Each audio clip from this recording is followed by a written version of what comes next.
KREM 2 News begins now. Thank you for joining us on KREM 2 Plus. I'm Tim Pham. This is your KREM 2 News Week in Review. Join us as we take a closer look at some of the biggest stories in the Inland Northwest this past week. Well, this contract extension for Salvation Army to continue running the Trent Shelter through April comes at a time when TRAC and Spokane County's unhoused population are dealing with an outbreak of a gastrointestinal illness. With a certain air of resignation. Ready to move this next chapter and start fresh for a new contract and the next steps on this. I think there's still a lot of frustrations that this contract doesn't resolve. This is still complicated. It has not been solved. This is a Band-Aid. Spokane City Council approved a 4-month contract extension on the Trent Shelter. The $3.73 million deal will keep TRAC running through April 2024, the harshest months of winter, and also during a time TRAC is going through another challenge. Yeah, these are complicated days. Spokane's unhoused population, including within its shelters, is dealing with an outbreak of Shigella. The gastrointestinal illness is spread through fecal bacteria.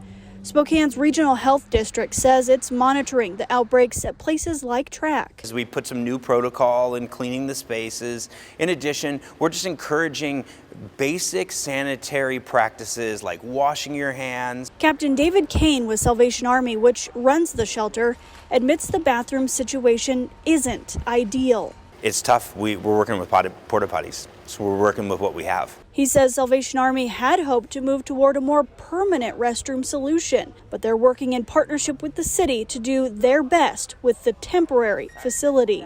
Because no one wants to say we need to spend more money in that category. That's already the wrestle. The Salvation Army is also working closely with the health district. Close collaboration, daily phone calls. Regional Health has visited TRAC to oversee proper cleaning and sanitation measures. Now, right now, the health district says that they cannot pinpoint or say how many people at each shelter are sick. But what we do know from the health district is that of 71 cases seen between late October and today, 34, those of 71 cases, 34 people have been hospitalized. Shannon Mowdy, KREM 2 News. $20. That's how much more you'll have to pay to renew your car tabs if you live in Spokane Valley. And it's all to help improve the roads you drive on. This is to help take care of our primarily our residential streets. Last night, Spokane Valley City Council members passed an ordinance that will raise car tabs by $20. If you walk those streets, they're so alligatored that I don't know that they'll make 5 years. The increase in car tabs is expected to raise an estimated $2.8 million per year for road maintenance. This has been a conversation probably in our council meeting over 70 times. Jill Smith is a communications manager for Spokane Valley. By maintaining these roads, we're decreasing the wear and tear on the drivers' vehicles. Smith says the city budgets about $8 million a year on road maintenance. Money raised from car tabs will help supplement this budget. This is good for the community because we all use these roads. Other council members fear the increase in car tabs cost will hurt members of the community. If you're on a fixed income, it has a disproportionate effect on your financial well-being. The city says there are more than 140,000 vehicles that are registered in the city. And the increase will begin on July 1st of next year. If you live in Spokane Valley and your tabs don't expire until after July, you won't have to pay for the increase until you renew your tabs. In the newsroom, Nathan Hun, KREM 2 News.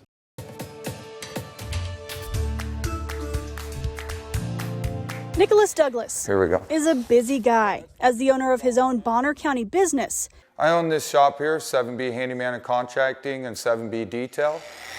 Make that businesses. He bounces from detailing a car to fixing something. But the assignment he found in front of him Saturday night wasn't on his regular to-do list. No one would have found him. There's absolutely no doubt in my mind he wouldn't have been found anytime soon.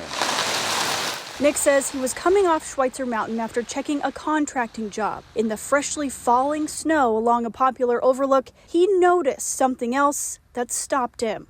I just noticed a fresh set of tracks that were one way out and nothing turning around. I have a gut feeling that there's someone down there. I seen a car 70 feet down over the hillside, pinned between trees. This video Nick shot the next day shows where the car ended up. Little but the taillights visible to him that night. Went off the cliff here, so he never made this corner. So everybody on the inside would have never seen him. He was all the way over the cliff. The car has been pulled out of its plunge off the hillside, and the man Nick found behind the wheel is now safely back with his family tonight. He would have been covered in there and froze to death. Nick says he was able to pry open a door and pull the man up the hill where Schweitzer emergency responders took over. I drug him probably a quarter of the way, and then I got him to kind of come coherent. He started coming awake on me. He got knocked out. He was unconscious. KREM 2 News spoke to the rescued man, Luis, by text. He shared the message he sent Nick and his wife after returning home to his wife and children in Las Vegas. Did you miss me? Yeah. You miss me? He thanked them for another chance at life. Strong pressure. And no matter how busy he gets, this Good Samaritan's unlikely to forget the most important job And there you have it. of his life. Really rocked my world in regards to realize how much we need to appreciate every moment that we have in life. Shannon Mowdy, KREM 2 News.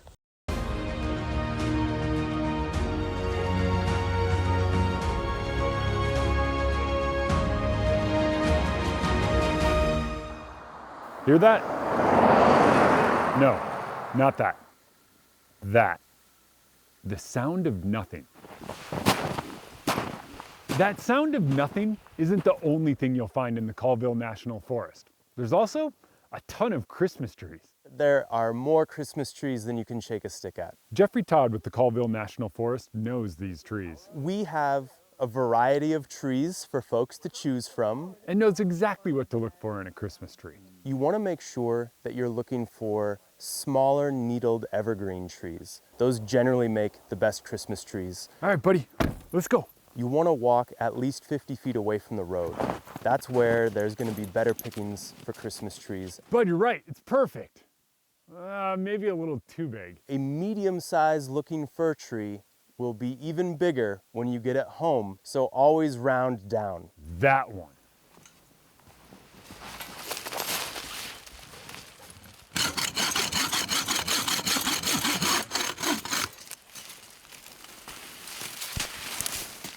Yes!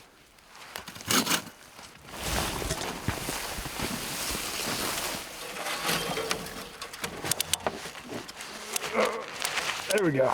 Solid as a rock. There we go.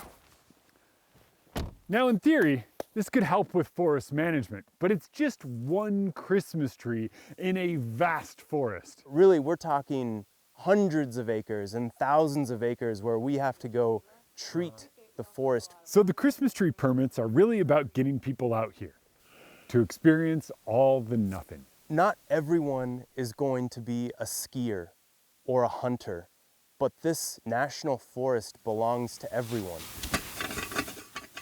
Going out into the woods and cutting down your own Christmas tree is not only the part of a good old-fashioned family Christmas, but it's also a great way to get to know your national forest.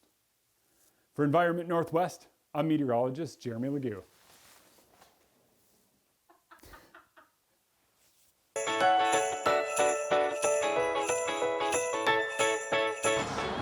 I love the music. The music is phenomenal. They're really pretty. It's a family tradition that we come out every year. She's come out since she was born. I'm Marcy Connolly. This is Papa's Holiday Lights. We've been doing this for 7 years here in Post Falls. My husband has a passion for lights and making other people happy. We have about 100,000 lights this year. It's a free display. Come in, you walk around, you can sit in your car, listen to the music. Every year there's something new. We've got new stamp pads that the kids, and oh my goodness, the kids love it, but the adults love it more. Sissy, what's your favorite part? I want the green one. New this year is the Santa letter machine, and all the kids can write a letter quickly. What do you think? Are you naughty or nice? And then they go from there into here, into the mailbox, Let's see with Santa what he thinks. Yes, it's me, Santa Claus. If you're coming through I-90, you can see it from the highway. It's pretty big. We've got 2 large mega trees. They're 40 feet each, so those are kind of hard to miss.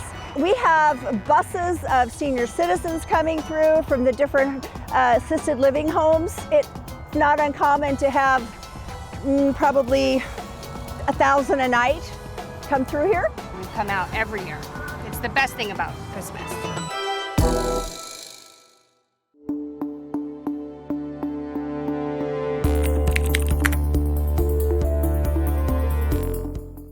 Well, Mayor Glenn Johnson, you are going to be wrapping up here a long stretch as Pullman's mayor. Has it flown by? I mean, there are some days that haven't, but overall, yes, it has gone by quickly. As soon as I became the 3rd time, when I ran for the 3rd time, I was the oldest in terms of serving for this community. Yeah, you're the longest serving mayor now. Why be Pullman's mayor for 20 years? It was a good gig. So then what prompted the decision to retire? I've done it enough. I mean, you look at a lot of communities and 1 term and you're out, or 2 terms mainly. This one here, we had a project to get done, the airport. We had a lot of things that were on the plate, and I knew that I needed the extra 4 years. So I needed that 5th term, and I did it. You wanted to see it through. I wanted to see it all the way through. Now, would you say the airport, the Pullman-Moscow Airport, is one of your biggest achievements? I do say that. I understand you were a major advocate for Pullman's new City Hall. This has been a fantastic addition. Why was it important to move out of the old City Hall into this one? I mean, we were just cramped for space. We just didn't have any space over there. What are the plans for your next chapter? I'm still a trustee of the Community College of Spokane until 27. The governor reappointed me to that. So that's going to keep me busy, and I'm working with ACT, which is their Association of College Trustees over in Seattle. I was already given an opportunity to go over to Olympia to lobby on behalf of community colleges in January. We'll see how that goes. So very civically involved still. Yeah, I'll keep busy. What will it be like? I mean, how do you envision spending your Tuesday night without a council meeting? I told my wife we are going out to dinner on the first council meeting that's scheduled. Yeah. We're going to have a nice dinner out. Maybe some wine will be used. There you go. Yeah. Okay. So we will celebrate.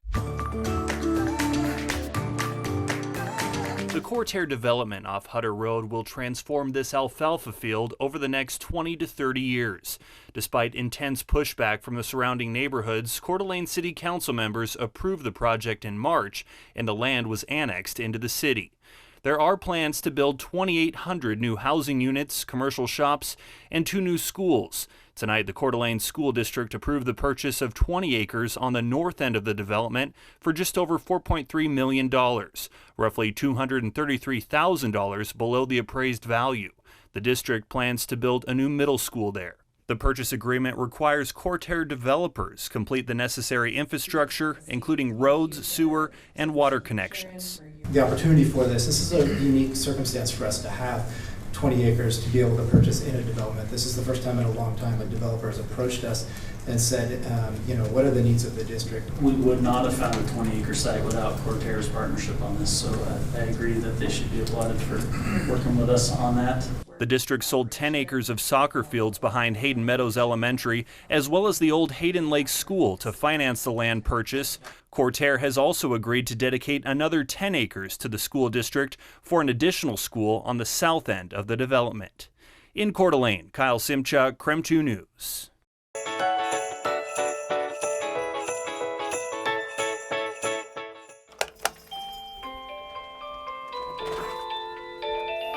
Hi, I'm Tammy Claus. Welcome to my winter wonderland.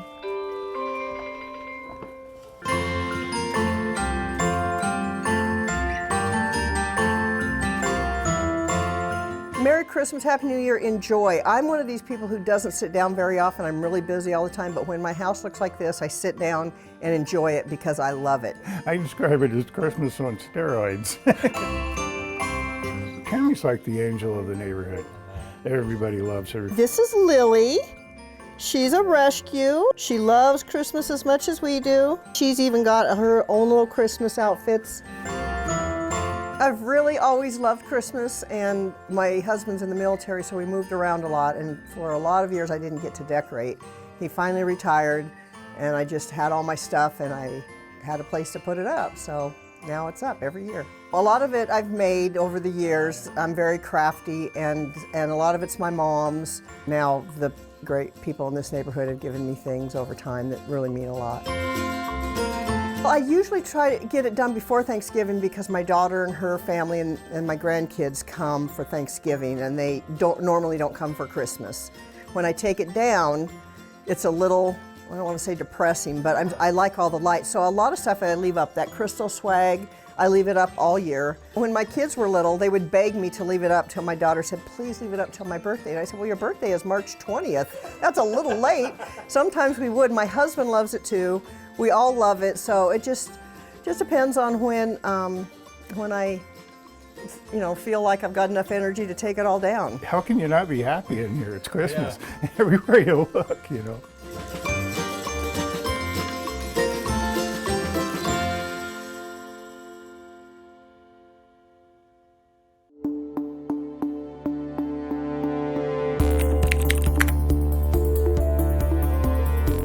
This is important legislation that's going to ensure Americans know what the price of the care is when they go to a hospital, a doctor's office. It's fundamental to a better functioning healthcare system. Does it mean then that facilities have to disclose that information and give it to you right then and there, or what does this change? Yes, this is requiring price transparency for across the board within our healthcare system, for hospitals, insurance companies, the labs, the pharmacy benefit managers, the PBMs. It will require that they disclose what the cost is. And this is major bipartisan achievement when it comes to helping drive down the cost of healthcare for patients. And how does it lower prescriptions? What it does is it's called site neutral. So if a patient goes to an outpatient clinic, it will ensure that for prescription drugs, they get the same price, whether or not that clinic is owned by a hospital or if it's an independent doctor's office. You mentioned that it was a bipartisan effort. How optimistic are you that this will be able to pass? We've done a ton of work. I'm optimistic and hopeful that we'll have a big vote in the House. And I've had conversations with my counterparts in the Senate. This is very important legislation, and I'm encouraged with the support that we're receiving. What is your message to people here in Eastern Washington who feel maybe a little discouraged at all of the squabbling that is taking place among lawmakers right now, and seeing all of this kind of chaos in these houses of government? Well, I would encourage people to look at the good work that is being done. This is an example of making a real world difference for people when it comes to the price of their health care, and in enacting a policy that's going to drive down the cost of healthcare for patients. And we have a bill now that has major support and is going to make a big difference for families and small businesses in Eastern Washington.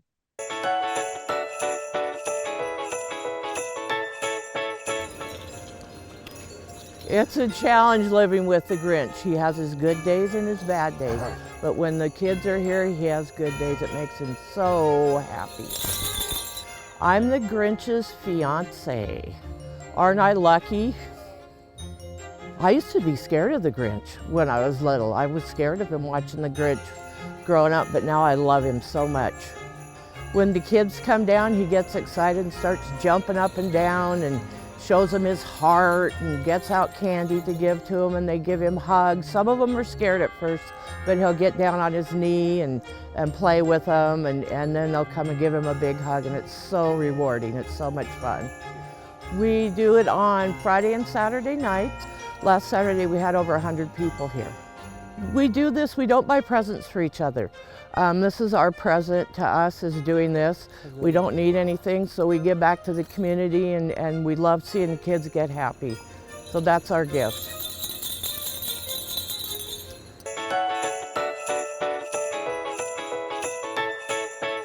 Northwest Winterfest here at the Spokane County Fairgrounds, and guess what? I got a man right here who, I mean, is absolutely kind. You've been fabulous.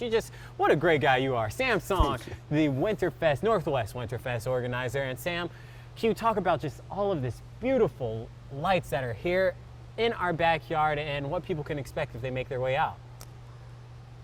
A magical experience. Magical experience. And they probably won't expect to see in Spokane. Yeah, yeah, well, exactly. I mean, you've got dragons out here. You've got all types of different cultures and countries represented. What's your favorite part about all of this? Working with the people and seeing how much joy it can bring to the people who come to the festival. That's the most favorite thing of my experience. And so you said there's already been about how many that have come here just in the last few weeks? Close to 8,000 with lots of kids. Close to 8,000, lots of kids, and that's what it really is about, right? Those kids. But you've said, I mean, you've had a 1-month-old, and then how old is the oldest person that has been 95 here? this year. 95 years old. I mean, that's absolutely amazing. And just one more quick, so how many more weeks? 3 more weeks. So this week and then the following 2 weekends. Okay. We open on Christmas Eve and New Year's Eve. So if you don't have a plan yet, that'll be perfect time to bring family here. You heard him. You heard Sam. And do you sing at all, Sam? Yeah, I like Christmas music. Well, what about the Jingle Bell Rock? Do you like that song? I just was thinking of the same thing, Jingle Bell. Can we do a quick little song for the folks as we toss it back to the studio? Sure. Right. Jingle bell, jingle bell, jingle bell rock. Hey, there it is, Sam. I appreciate you. Thank you so much. We'll toss it back to you in the studio. Thank you for joining us here on KREM 2 Plus for a look at some of the biggest news stories of the past week. For the most current news throughout the weekend, you can watch our latest newscast right here on KREM 2 Plus. Just look for them in the bottom navigation menu. I'm Tim Pham. Thanks for watching.